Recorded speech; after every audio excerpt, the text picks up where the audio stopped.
Do you think America's going to default? That's a really tough one. As you guys know, I've been pretty active of late once again. Basically, every time this ugly thing rears its head, I start intervening.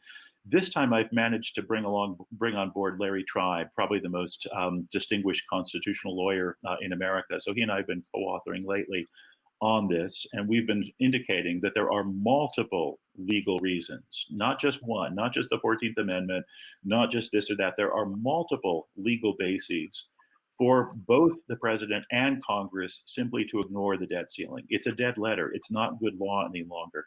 It's an obscure little provision from a 1917 World War I financing act that was forgotten for decades until Newt Gingrich opportunistically rediscovered it about 28 years ago and weaponized it in order to try to extort from other Congress members and the president what he could not get through the ordinary budgetary process. And basically what happens is every time a Democrat is president, Republicans opportunistically pick up the Newt Gingrich playbook again and once again try to extort stuff like this.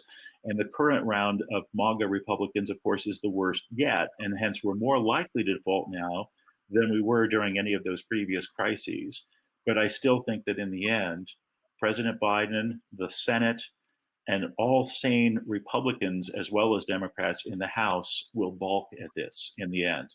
And furthermore, there's no way that if Biden were to call the bluff, and I do maintain it's a bluff, if Biden and the rest of Congress were to call the bluff, there's no way that they get smacked down by the courts. Because first of all, if you are one of those insane Marjorie Taylor Greene types, the last thing you want to do is say, I'm going to go into a federal court and demand that the court itself require Biden to violate scores of millions of contracts, violate scores of statutory provisions in the US Code, violate the congressional and the presidential budgeting processes that are painstakingly detailed and have been on the books since 1921 and 1974, respectively, and violate at least 3 or 4 constitutional provisions, not just one.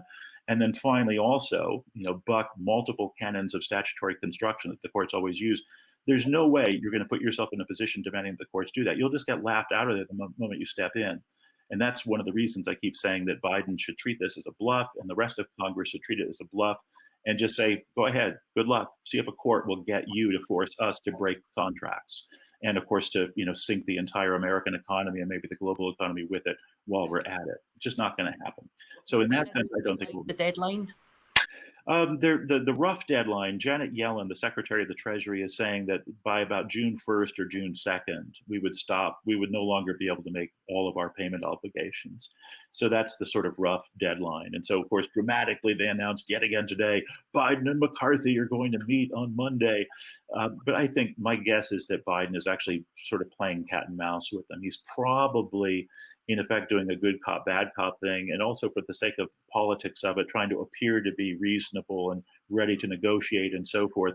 But my bet would be that when push comes to shove, neither the White House nor the democratically controlled Senate, nor the Democratic minority in the House, nor even some number of remaining sane Republicans in the House would sort of break with Biden on that. I think they would all basically have his back if he decided finally to say, all right, Kevin, I tried, but, looks like I can't talk you out of your neo-secessionist, neo-Confederate impulses. So good luck. See if a court will, give you any succor.